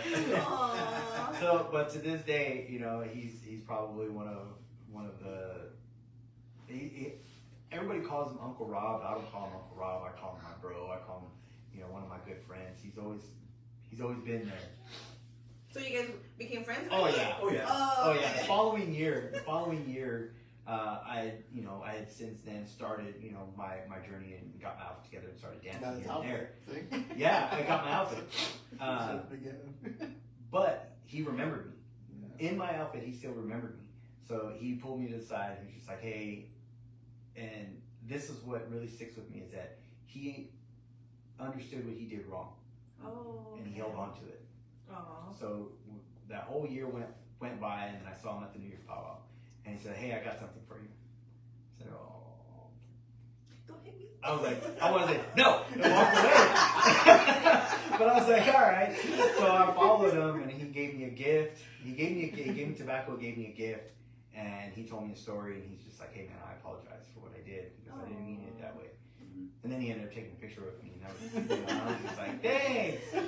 But but I mean, from then on out, you know, he's always been somebody that I can call on to if I ever have a question. If we wanted to do ceremonies together, you know, I call him, and we would just, you know, go around and around, just chit chat back and forth. But that's my guy. Dog Soldier Rob is what I always call him. Dog Soldier Rob. Everybody calls him Uncle Rob, but I call him Dog Soldier Rob. Everybody calls him Chilito, but I call him still Dog Soldier Rob. But yeah, that was my first time ever being told to basically go away. Yeah, thanks, man. So now every now and again I hit him with that on the like on Facebook or something. Remember that one time? Sorry about that. Yeah, all of his messages was like, I'm sorry about that. I think one time it really got to him, got under his skin, because then he sent me a personal message and was just like, hey man, I said I was sorry. I was like, I know, but you're never gonna live that down. I hurt. It cuts deep. But yeah, I would suggest that, you know, if you want to dance a certain style, that you would follow somebody and you know, ask them to be your sponsor. You know, give them a gift, and that way they, you know, because they're going to be teaching you something, giving you their time. So give them something, and that way you have a sponsor, somebody that can mentor you into that and speak for you. You know, Absolutely. You know, because at the end of it, let's just say that somebody comes and asks you, like, hey, you know, can you sponsor me and teach me the ways, and then you teach them, and then they dance that whole year, and then when they have to come out and talk to them. You know, traditionally, that's how it went. Is, you know, whoever mentored you for that first year of your circle, you know, then they speak for you because they know you better than anybody, right? So as you're having your come out, you know, the person that mentored you is going to speak for you. So that's how I've always saw it, you know, from growing in. Was you dance that first year, and then you have your come out, and then now you're welcome into the circle, and now you can compete. Yeah. Right. I had a young man come up to me, you know, light-skinned brother. He came up to me and he gave me tobacco, and he was in tears. He was like, nobody wants to help me, and I've been reaching out. Nobody wants to. He was genuinely hurt. Yeah. And I'm like, well, man, you know, and I could see it in his eyes. You know, I wasn't gonna tell him no, but I was like, well, you know, I was gonna say something, and he just put his head down. I'm like, I'm not telling you no. I said, but you know what you're asking me to do, right? And he's like, I understand. I'm like, all right, be here Thursday. I said, we'll start. And it was middle of summer, hot as you know what. Garage door closed. I said, let's go. And I had each dance. And same thing like he said, what does that mean? What does that mean? It's Cherokee. So then I would teach him, what does this mean? What does that mean? What's your outfit gonna look like? And I said, okay, duck your dive, let's go. And he couldn't get it. I said, we're not leaving until you get it. We're not leaving. So I played over and over again. With no water, nothing. Again. And until finally he got it. Finally it was like boop, boop, bam, boop, boop, bam. He was getting it. And I look at him, how hard was that? All sweating and red. But to this day, you know, he always, you know, when I see him, he'll give me tobacco and he'll tell me thank you. Aww. Yeah. So that's really, and then too, you know, like when it's new people, it's real hard to mentor an adult. You know, because an adult, you can teach them, and then when you let them go, they're gonna do what they're gonna do. Or a child, you know, you can teach them, and he's gonna always respect you, and always look up to you. Or adults gonna just do my own thing now, you know. Take what they want and then take it exactly. They're taking, you know. So yeah, that's the different part. But when it comes to somebody that's, you know, like Mark says, you know, you got to mentor them, but then they got to look within their own tribe. You know, symbols. You know, how you wear. You know, you wear the hairy man. You know, and just by looking at that, I know people know where you come from. So yeah, that's how you do that. I would do it like that too. You always find the right people too, because you know you're gonna be part of them too. Exactly. Right? You're part of them, and whoever you're coaching or training or mentoring, that's part of you, and they represent you too. And so and so taught me this way. So and so taught me this way. Yeah. The moment he says your name. Oh, is that right? The Johnny approved stamp, Yeah. you know, where you can get away with stuff. Well, it's just like when you were in transition to Northern. Bobby goes, hey, you got any feathers? I go, for who? He goes, don't worry about for who. Do you have feathers? I go, I just made that face. He goes, I know you got stuff. He goes, goes, Johnny's in a transition. I'm like, oh, okay. I think I have something. He goes, don't. You know how he was. Yeah. He'd give you that look. Don't lie to me. I know you got stuff. He goes, I go, all right, yeah, we'll figure it out. And he goes, all right, I'll get back to you. You know, so it's that, you know, because if you ask me, he's involved. If somebody asks him, I'm involved. So that's kind of that way. So, you know, back in those days, yeah, probably I was involved, but he was involved. Hey, I need this, or hey, I need that. You know, it's just how it works. And I ask the same question for who? Yeah. You know, and it's not one of those things that I'm like, oh, well, I can feel it long. I've just been doing it a long time. And again, It's part of your skin. Yeah, if somebody says, well, who do you get that from? Right. They're going to say him. And if he ain't got it, you go, well, I heard your dad did that. So? You know? Yeah, that's it, man. Yeah, it's just the and then power if you have part. that, if you're head to toe done up, you know, somebody's gonna ask you because of your shell. They're gonna be like, oh man, that guy's got a nice outfit. I'm gonna ask him. Don't ask the wrong guy. Don't ask the wrong guy, because you're gonna ask the wrong guy, and he's either gonna lead you down the wrong path, or he's gonna be mean to you, you know, or he's not gonna be. That's why I say, you know, find a role model, watch them, you know, keep an eye on them, because you gotta be able to pick your teacher, you know, because if you just pick somebody off of what they look like, Or off of YouTube, Yeah. or off of social media, you know. Right. 'Cause That's their character. What's you going to know? happen is they're going to wind up taking from you. Instead of giving, they're taking from you. That's crazy, man. We're almost an hour and 30 in. You believe that so far? Oh, it's not hard to do, man. It's not hard to do at all, man. and I think we just gave you guys like a quick overall, you know, from the start to where we're at now. But I mean, there's plenty of stories that we can dive into. Yeah. Places we've been, things we've seen, you know, different ceremonies we went to. You know. One time,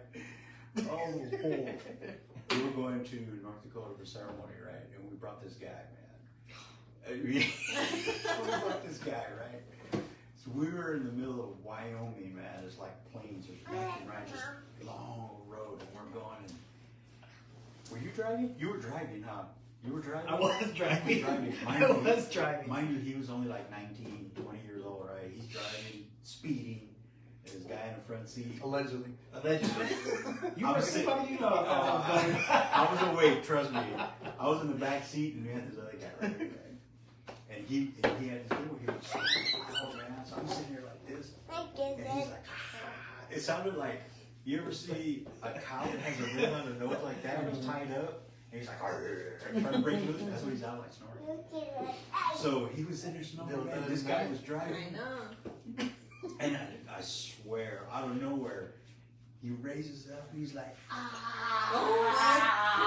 Top of his lungs. This guy, he's like, what happened? Top of his lungs. What happened? I'm back there like, well, what?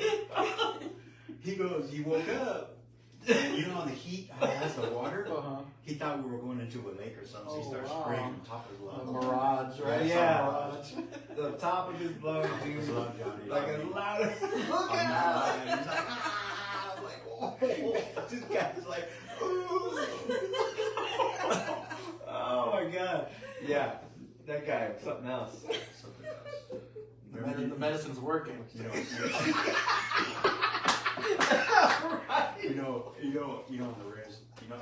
You know. No, I know. No. I know you know. You know the rest how they go, time to swear. You know, they yell that out, right? Dude was watching the fire.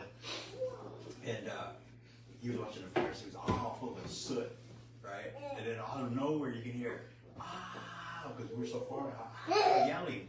Who's yelling? It's like, oh, it looked like that. And then was dude, he's over, time for what? I'm like, dude, they don't do that here, man. What you doing, man? They're like, who brought that guy? I'm like, yeah, not like that. I'm looking around, and he's like, what? Somebody, I think, did you tell him? Somebody told me. Hey man, you gotta go to the camps and tell them. You can't yell like that. Yeah. It was funny because as soon as I saw her mouth, it was all full of shit. Oh yeah, we didn't even touch the end of that. Oh yeah. Like just the powwow trail in general, and then it's actually a thing, a spiritual trail. You know, going to different ceremonies, different people, different circles. I mean, it's just again the spiritual side of it was easy. So it was more welcoming. So you got more things that you could talk about that you've seen and happened. But when it comes to the powwow trail, that is funny and difficult and sad and good. It's like a lot of good and bad in it, But once you leave your comfort zone of where you're used to, like if you leave Bakersfield, you go to LA, it's like you get one set of people. Then you go to Fresno and that area up north, and it's a whole other set of people.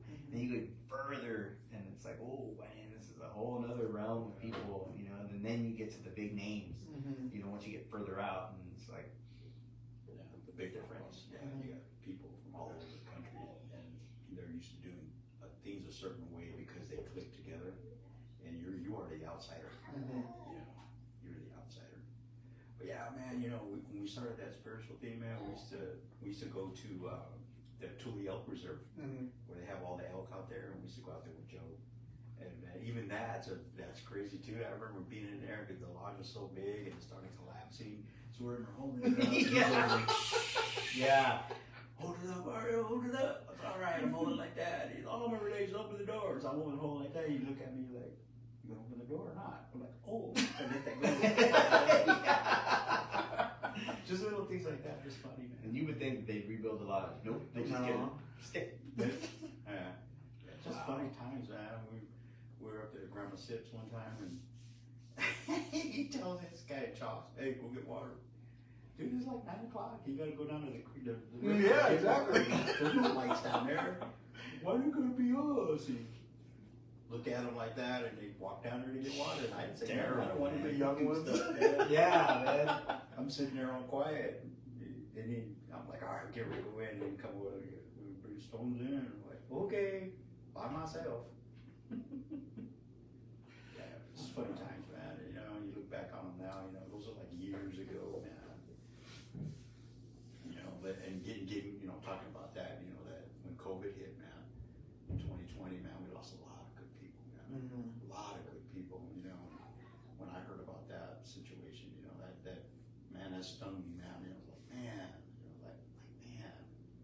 And even to this day, I still, like today, we're gonna have sweat today, and that's in the back of my mind, I learned a lot from that man. He was so humble, and I've never seen him mad. All the years I've known him, never seen him mad. And he was there when I first started, And then when Mark came on, he mentored both of us, So appreciative of that, because that made me who I am when it comes to doing that, as far as some other men up north, but miss that dude, man. It was quite a bit of people. Yeah.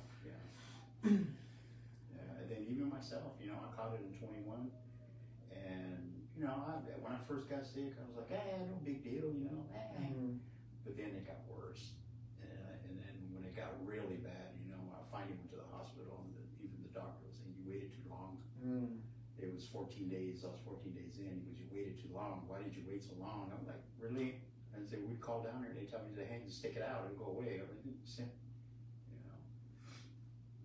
But just making it through that alone, man. This guy right here, all mad. You better not go to the doctor. And when you're standing by the mailbox, I was getting ready to go in. And he shows up, and he's standing by the mailbox, and the EMTs and all that were there, and I was ready to go, man. And I was like, nah, I'll stay home. Well, because it was that thing, everybody went to the hospital, didn't make it. Yeah, they didn't come back. They didn't come back. And that was in the back of my mind, But just thankful I made it through that, man. Yeah. What else you got, man? Ask me anything. That was all good, You got a lot of your guys' journey has been a lot too, not just for you guys, family wise too. You guys carrying on, a lot of medicine, a lot of emotions, a lot of stories, a lot of beginnings too that hasn't been seen. A lot of different tribes out there, non-federal recognized too. That story about you going to competitions not federal recognized. There's still people out there that aren't and still have that feeling.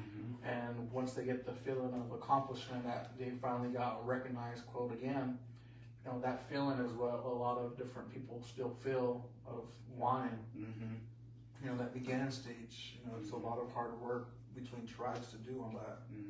Two, especially in today's age, it's very difficult to accomplish.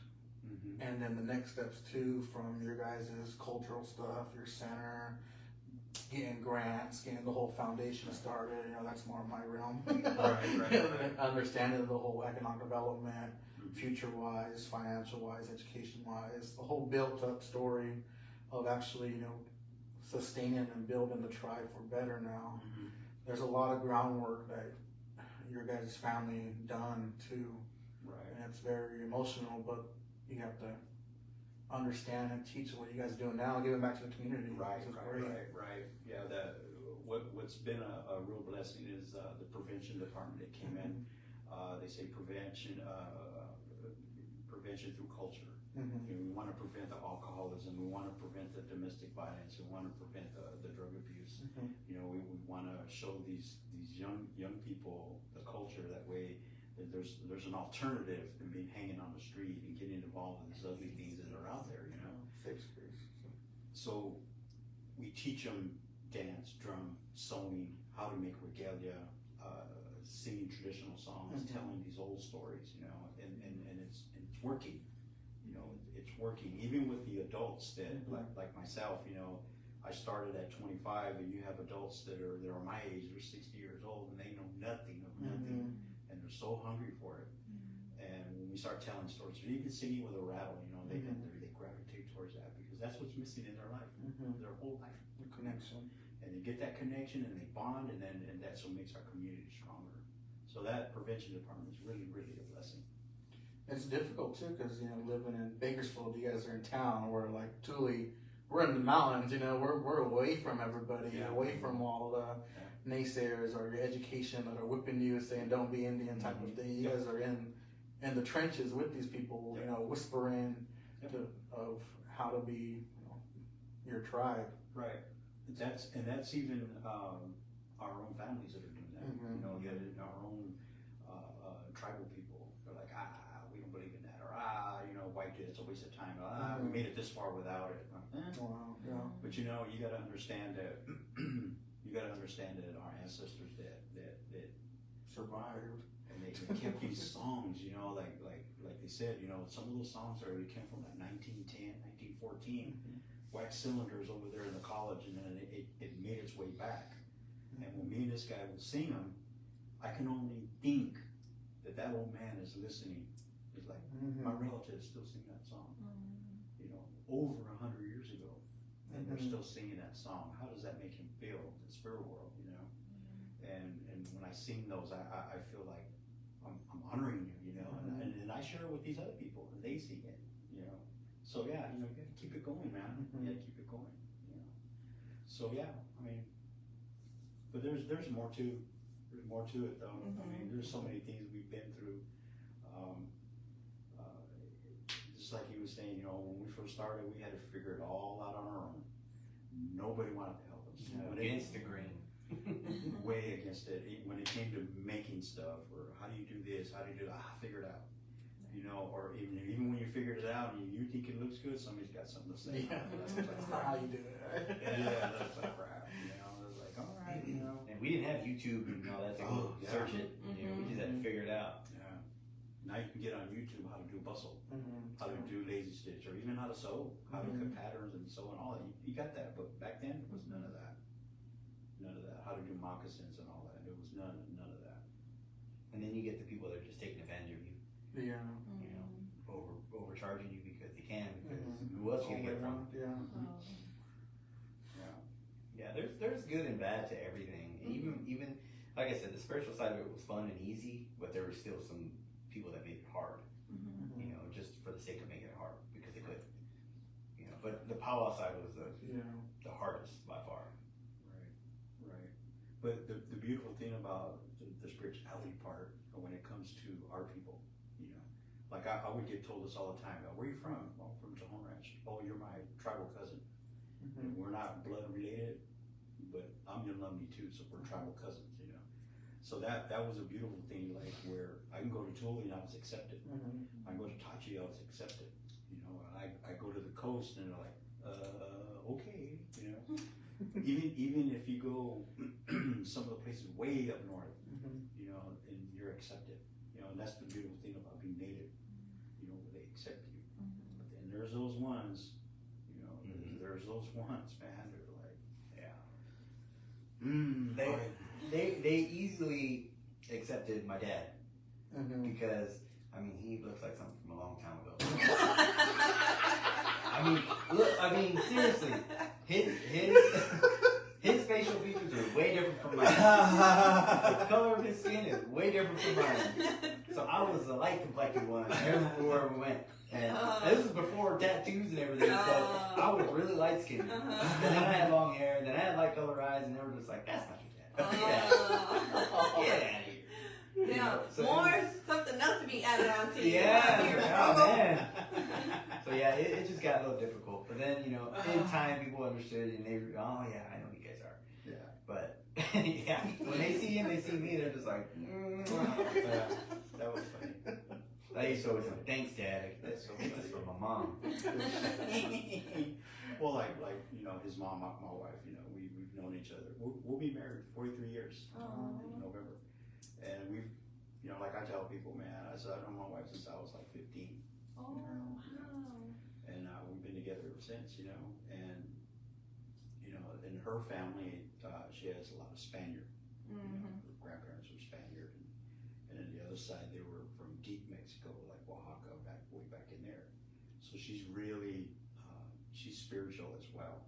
You know, and she has that gift of sight. She'll see things. You know, and she'll tell us. She goes, oh yeah, I got a lot of that in my family where they practiced a lot of that stuff. You know, so when I started doing Witchcraft. He's always telling me that. well, when she talked about getting a cup, put an egg in it, put it under the bed, and all that, like Your own people telling you stuff about your like, culture. what? You know, so she talked about that. So when I started, you know, my walk, you know, we got together and with this guy and then some of the other family, you know, we were pretty strong. You know, it's like he said, you know, when I walk in the room, everybody's like, yeah.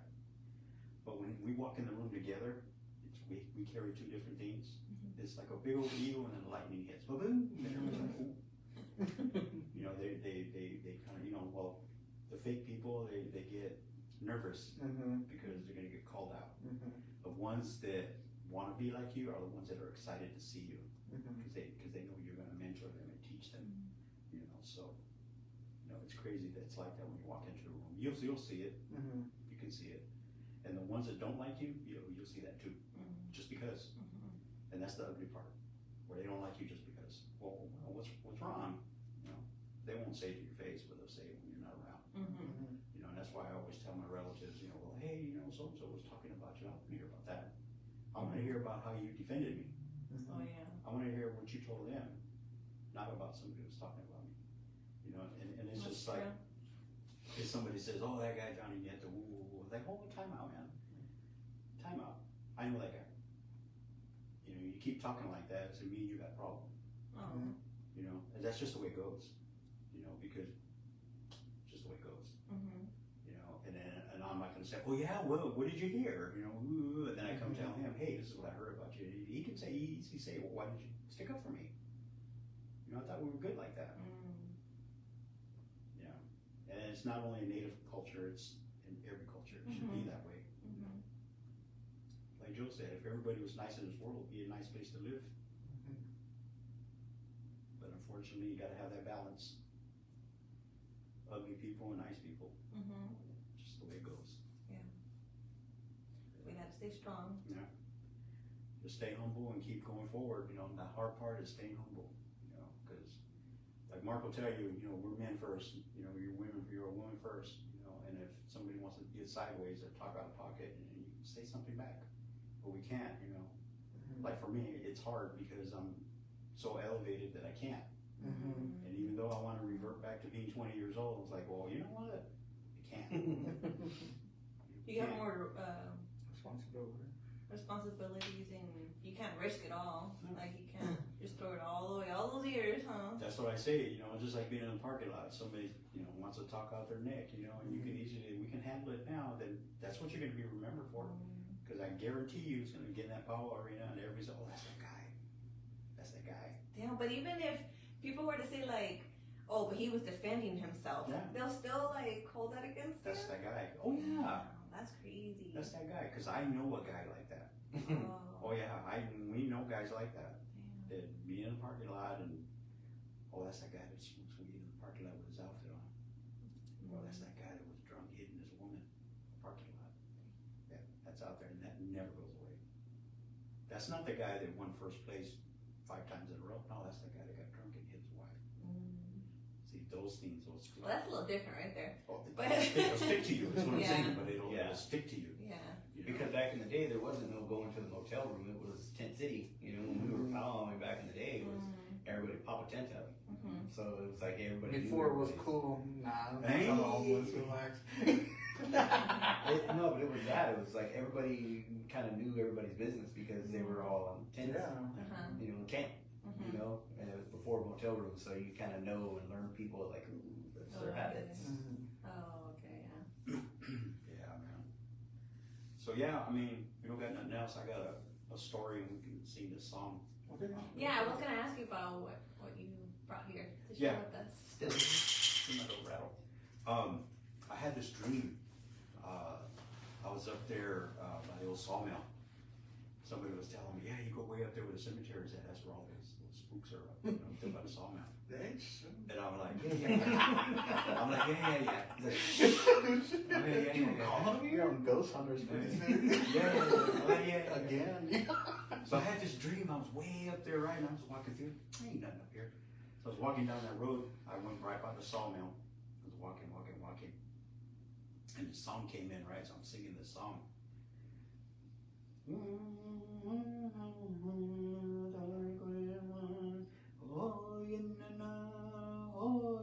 I'm singing that to myself, right? And I don't rattle, no clap or nothing. Just singing it to myself. I said, man, it's a cool song. I'm walking. And I saw this lady. She was like all tattered up. Hair was all like matted up. All like tattered up. I seen her. I get closer. I say, hey, you okay? And behind her was a little girl. Real little girl. She comes out like that and she's holding her like this. I'm like, hey, are you okay? Are you okay? You need anything?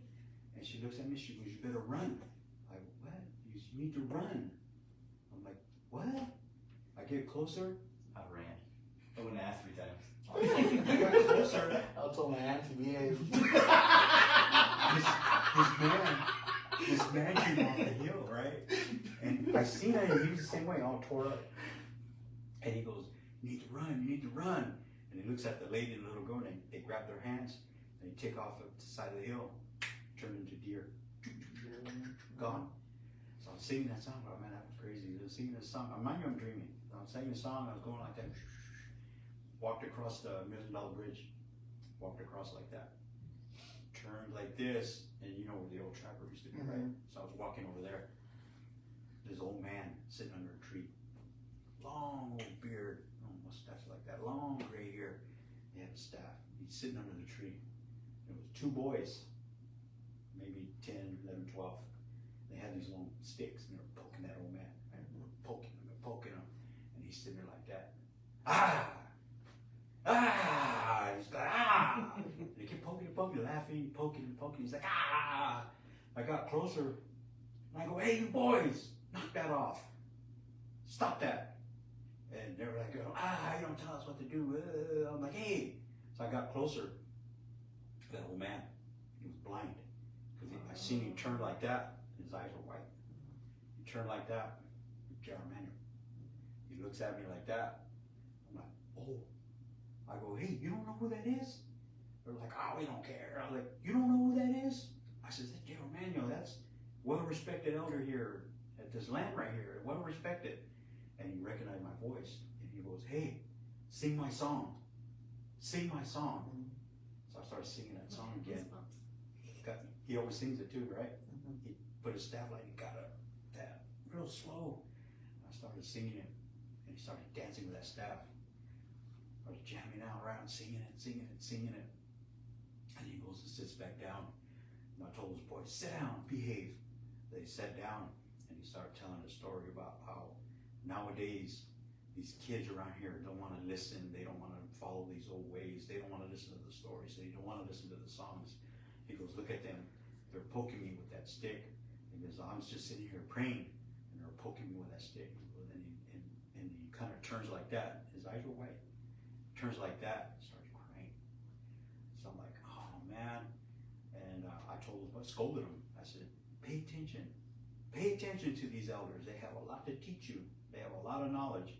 I said, you're going to grow up one of these days and you're going to be sitting under a tree like that and somebody's going to be poking you with a stick. So knock it off. So I kind of like kicked him like that and he took off running and I sat there with him. And we sang that song together and I woke up. I told him that story. We were in Tachi at a powwow and I got my daughters to sit around and I told him that story and he kind of looked at me and I could see it, you know, I could see him swallow hard, you know, like, am I telling the future or am I just dreaming and telling you a story? He goes, no, I don't know. But all those songs that, you know, everybody has a story, whatever happens, you know, they have a story for all those different kind of songs. But I remembered that, I remembered him like that is because I remember these guys were doing something somewhere and he was there and he asked you to sing that song for him. He goes, hey Mark, you know, he's like glad to see him. He goes, sing my song. And he sang that song and he danced to it. You know, so we can end it with that if you want. Yeah. Sing that song.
I always tell people, you know, when they talk about, oh, you know, I'm Indian too, you know, and I always tell them, you know, learn your own stuff.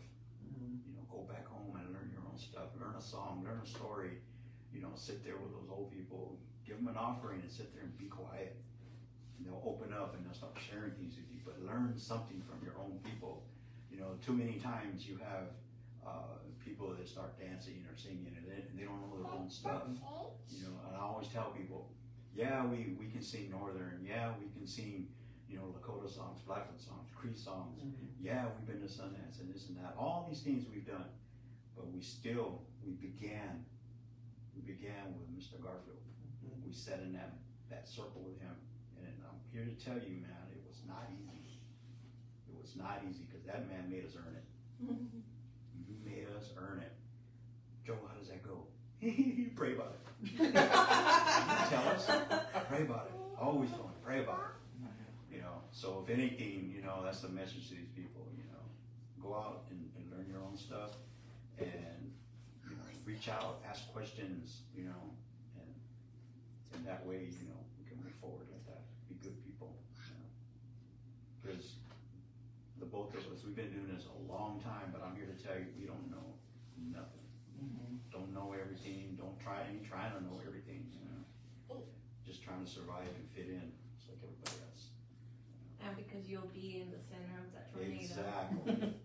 Exactly. That's so true. But you know what? Honestly, when I do make it to that center, I know it's going to be a beautiful thing. You know, not afraid of that at all. You know? So yeah. Oh. Wrap it up.